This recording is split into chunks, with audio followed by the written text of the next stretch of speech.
Welcome to 500 Doors, your real estate podcast. Speaking with industry experts in real estate buying, selling, planning, developing, wholesaling, investing, financing, and management.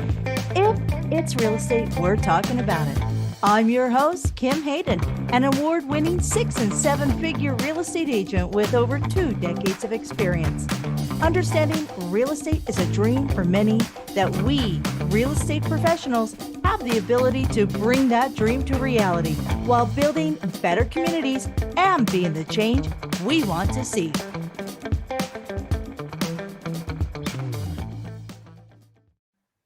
Alrighty. Welcome back to 500 Doors. I'm Kim Hayden, and we are on the quest of finding the best agents to help you love the community you're in. And I'm excited because I got a fellow Canadian here.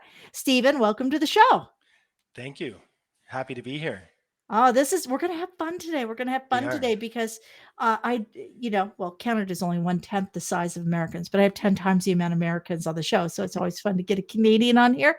I don't know if you've seen recently on YouTube, I just found a YouTube channel of these American young men that have come across the border and are going through vacant mansions in Canada. They're like total B&E in it on. I don't know if I mean, I saw something about them going through Drake's mansion. I don't know if it was them, but I don't think I've seen that yet. I will have to find it. We stumbled across it last night and I'm going, I look at my husband, I said, did they break into that? And my husband goes, yes. Somebody said, and it's on YouTube? And he goes, they're not Canadian. They'll just get kicked out of the country. It's like, True. wow, that's crazy. All right. So Canada is, believe it or not, folks, it is a big country. Actually, geographically, it is bigger than the United States. 1/10 the population. Stephen, bring us in as to who you are. So why are you in real estate? Like what crazy happened in your childhood that triggered this need? And tell us about where you're at. Okay, so I was always kind of a hustler, in public school, high school, lawn cutting, gutter cleaning, out there in the snowstorm, shoveling snow. And the kids in school always wondered why me and my brother always had some free money to spend and they didn't. And that's because we were entrepreneurs since an early age. And then when I got a little bit older, or I got really the knack of it, I would subcontract those jobs out to family and friends and take a cut, right? So that's kind of how it started. I would deliver Chinese food. I would always have a lot of different jobs in construction and concrete. That's what my family did. But I would be called part-time Steve because I would, cousin would ask me to come in, or my uncle to build a cottage with him, and I wouldn't show up every day. Now I wouldn't cancel. I would find, if I took the day off, I would always find somebody to sub in for me. So I just couldn't be tied down to one thing. And I'll never forget. My uncle, and my dad were out there one day. They were working on a cottage or something. We used to build cottages in Muskoka. And I got a call, and my dad said, Uncle Carl wants to talk to you. And I said, hello. He said, I think you should get into real estate. And I mean, I was already an investor, but just hearing that from someone that I looked up to, who's at 73 years old, we built 2 houses in the last 2 years, and he did them all for me, but himself. I looked up to him and I said, okay, he says I should do it. I'm going for it. And then that's when I got started in the process with the schooling. And give us a little bit of an idea as to what we find in your market. Where you're in Muskoka, you're in Sutton So West. we're more, you take the 404 out of Toronto north until it ends, and that gets you to Keswick, and we go right, I'm right from there to the lake. So it's more North York region, Georgina, and Brock. So basically this half of the lake, and then on the other half of the lake, you've got Barrie. So I stay on this side of the lake. You stand and you send all the other people. Part-time Steve sends the other people over. Oh my God, I have a brother-in-law named Steve, and he's in buying, but he buys in holds, but he buys like duplexes and stuff down in Wichita, Kansas, and like he starts at 6 a.m. but he's done by noon. Yeah. He's done by noon. He's either out on a sailboat or at a local pub chatting with people and. Yep. It's like, I think you and Steve could get along. I think Steve and Steve could actually we'd have 2 Steves and 1 full time. That's right. 1 full time. Yeah. So let's get into real estate. So now we know you have this innate ability of that hustle, that move, that finding, and I think it's more about finding the connections. That's it. Some people will put a negative kind of twist on the word hustle, Yep. but the reality is, it's hustle is getting in there, getting moving, right? What is That's that? right. Curling, the rocks coming Yep. down, and they're yelling, hustle hard, because they got to get that ice smooth and make that space work, right? That's right. That's exactly right. So, but what is it that you think, out of the gazillions of agents, and Yep. I'm one of them, but of the gazillions of agents out there, what separates you and the team you lead from the pack? So honestly, I love this question. What honestly separates me and the team from the pack and all the other agents is, first of all, not complaining and being able to do whatever it takes in your client's best interests to get them what they need and to get them where they need to go. But I would say more than anything, it's the fact that when they meet me, it doesn't matter what I show up with, whether I bring just myself or I bring presentations. They know they can trust me because I'm not going to sugarcoat it. I'll just be completely honest with them, tell them exactly what I think, what my advice is, and they just feel that right from the start. So anything I say after that, they just trust me. And I'm a big storyteller, so I'll often use stories from previous clients or previous situations to kind of explain things to them, and that's like social proof. That is proof. So I think integrity, empathy, honesty, those are my biggest things. And I think people are looking for people right now that see them, hear them, and value them, Yep. right? We're tired of being, I mean, I don't want to be a barcode. I don't want you to No. just stamp a barcode on me and make money off of me. I want No. you to know that you're in this to win this with That's me. right. So, you know, as we mentioned before, we had a huge conversation before the show, guys. I like to get to know people before I actually start getting to know them. Um, so Stephen and I were talking a bit beforehand, and there's this common denominator amongst top 1% real estate agents that are not running mega teams, like teams of, 20, 30, 40, 50 agents. So those guys are really actually more brokers than they are real estate agents. Right. Um, but the ones that are community driven seem to have this ability of longevity Yep. and legacy. And not only their legacy, but the legacy that they create for others, right? The ability for, because real estate has made more millionaires than any other industry out there, be it selling real estate or owning real estate or That's right. investing real estate and building real estate and financing real estate, anything around household. And folks, this is not, I'm not taking just a snapshot from, you know, 2012 to today, or a snapshot of 2007. You go back to the oldest markets, and the Yep. oldest recorded markets from 300 and 400 years ago still show a steady incremental increase of 0.5% to 1% to 1.5% every year over year. So that's and to think you get to live in it at the same time, That's right? right. You get to live in it at the Exactly. same It's time. tangible. Absolutely, absolutely. So when I say the word community to you, Stephen, what do you feel? What do you speak to? What does community mean to you? Community to me is most important, like what we talked about before the show. I don't door knock, I don't cold call, I don't do anything like that. I just like to give to the community. I moved away for 8 years to kind of get more experience with different cultures and different people in Toronto and stuff like that, and then I came back in early 2021. But I've always been giving back to the community. If I see in community groups that people are needing help, I just help with nothing in return. I like to donate commission and do community events and throw on stuff for the community. I've got a lot of people in our community that need sponsors for their kids' baseball, soccer, hockey, anything like that, food bank, and I just always say yes. And without expecting anything in return, it pays off. And the best thing is people just get your name out there as Steven's willing to help. Steven will help, right? And not ask for anything. So community to me, very important. Didn't grow up with much money. Both parents were on disability. So, I just found meeting with people and learning from them and being able to, when you grow up like that, things are more meaningful to you. So it could have been something small when I was younger that somebody helped me out with, like giving me $7 to shovel their driveway in the snow. But here we are so many years later, and those people are calling me back to sell their houses, and I didn't have to hard sell them or anything like that. You just show up. I think Yeah, that's just show up. the biggest thing. So you know your area. And I always ask, I love, this is how I travel the world, through others, is Yep. share a hidden gem. What's one, two, or three things? I know that you've probably got a dozen of them. Yeah. What's something that you share with people and they go, I didn't know that was there.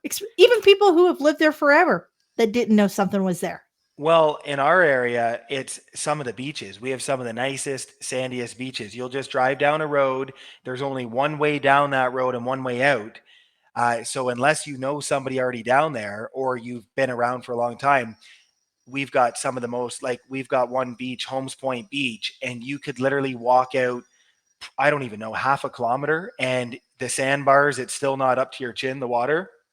And another hidden gem is we have something called Snake Island. We have various islands in this area that are Aboriginal land, but Snake Island is just this little island with about 220 cottages. You could almost throw a stone from the shore of Keswick and touch the island, and for a few 100,000, you can have a direct waterfront cottage there, and nobody knows about it unless it's through any of my advertising or things like that. And a lot of the people there live there during the summer and commute back and forth to Toronto. So I would say those are probably two of the best gems, unless we're talking food related. Okay, food. All right, there's one, two. Now give me a third. Give me food related. What's a Food favorite related, I foodie? mean, we've got the Mansion House, which has been here in Sutton since the, horse and buggy days, probably the Belvedere. But over the last few years, there's a lot of changing with more people migrating up this way. Actually, in my office that I'm in, I own this building and we leased to next door. We had an area that was only about 7 or 8 feet wide, and I thought it was a glorified hallway. And a local business owner opened a speakeasy sandwich shop there that he calls Sutton's worst kept secret. And some of the best sandwiches you'll ever have on the ciabatta buns. I had one earlier today. I had the OG turkey, and that has been blown up like crazy, that sandwich shop in Sutton. And that's probably one of the best right now. Amazing. Uh, that's awesome. The worst kept secret. Yeah. That's excellent. And it is. It's amazing when we reinvent space, Yeah. right? How And many you have to times have do the we vision. And one more thing I'll add is what you mentioned about community and things like that is I have a couple of billboards in the area and I had an idea. It used to say, call me on my cell phone. But this guy, who's also a real estate agent that's been around for decades, but doesn't trade as much anymore, he rents the billboard space. So he sent me a rendering and he said, Steve, I think this should be your next billboard. And it's a big yellow billboard that says, welcome to Sarasin country or county, right? And no number, no nothing. My face, yellow, and that's what it says. And I thought, how is this going to help? It doesn't have any of my information on there. And it's not my color branding. He said, just trust me on this. I will have people from Toronto calling me and, hey, we got a cottage up here we're thinking of selling. And I'll say, okay, like, where do you live? And they're like, oh, we're in Sarasin country. And I'm like, what? And they're like, yeah, like we saw the billboard and, we recognize the name because my family's been here. They started in the house raising business and the construction, but it's just crazy. I didn't think it was a good idea as a sales guy, but he knew it. And I would say that's probably been the biggest thing that I get from people. That would be like, I don't know if you just saw recently, and maybe this is something somebody did online. I don't, but okay. So we've got Wolverine and Deadpool, Yep. and the two of them are standing next to each other. Deadpool's in red, Wolverine's in yellow, Yep. and then they brought up the picture of ketchup and mustard. Oh, you see, there you go. And Yeah. it, once you see it, you can never unsee it. And I'm No. like, oh, that is hilarious. They did some sort of sponsorship with Heinz, I believe. and it goes together like ketchup and mustard. Yeah, and So that's the stuff like that is the smartest, where people look at it once and they can't forget it. yeah, yeah. That's, I would love to see more of your marketing. I would encourage everybody to pop over and check out your YouTube banner because your YouTube banner is really cool. Very well done. Thanks. So, what would you say to somebody who is looking to buy or sell in today's market, knowing that we've had these huge fluctuations all the way from Dallas, Texas to Northern Ontario? We saw these huge spikes up through COVID, and now we're seeing that easing. Yep. Um, and we've seen, going from 0% to 7%. And in Canada, we're now starting to see an easing. So Yep. there's all these things going on, and there's, I think, lots of misinformation online because the social network wants misinformation because it gets higher click That's rates, right. which then has higher advertising rates. But from somebody who's in the business, what would be the advice you would give Mr. and Mrs. Jones who are looking to sell, or the young family who is looking to buy? I could talk about this forever, but I'll try to make it not too long. So I would tell them that it depends on your situation. A quick example is I have really good friends of mine that I was showing properties to back in the 2017, 18, after in this area, we saw kind of things peak up in 2016, 2017 before the stress test. And those same houses, raised bungalows, were 300 back then. But everybody wants to buy this. These generations nowadays want to buy their dream home as their first home, and they're still not in the market. And now they're looking at similar types of houses for more than double the price, even with the peaks in value. So I bought my first property in, I think, 2014 or 15. It was in the crappiest part of Sutton. It was just a, high maintenance fee townhouse, and I bought it for 135,000 without planning to ever live in it. But it's all I could afford at that time. I have been able to utilize that property to refinance many times over the years and buy almost all my other properties just from that one. So I would tell first time buyers, if you can't afford the house that you want, just afford, buy the house that you can afford. Doesn't matter where it is. Get into the market. It's hard to get in, but once you're in, things are much easier. So I would tell first time buyers, buy whatever you can afford to get yourself into the market. None of us grew up in our family's forever home, right? You have to start stepping stones. And then I would tell anybody else, couples and stuff that are looking to downsize or upsize, doesn't matter the market we're in. If we're in a market that is hot for selling, then if you're downsizing, you're gonna take advantage of your property, selling it at a high price and buying something that's cheaper.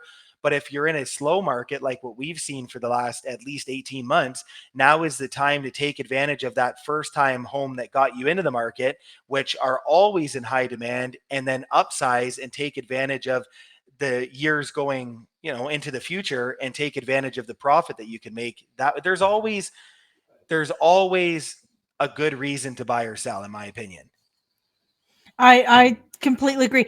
And it brings me back, these first time home buyers brings me back to that whole thing of, when's the best time to plant a tree? That's right. Yesterday. Yeah, When's the yesterday. second best time? Today. That, Right? that's the perfect way to sum it up. Yeah. And in real estate, if you're selling, and this is really important for buyers to embrace, when you're selling, you are either the deal or the reveal. Thank you, HGTV, for the last 32 years. Yeah, We have groomed an entire audience of home buyers to look for the deal or the reveal. If that's you right. are a home buyer, your price difference could be upwards of 20% between the Yeah, reveal and the deal.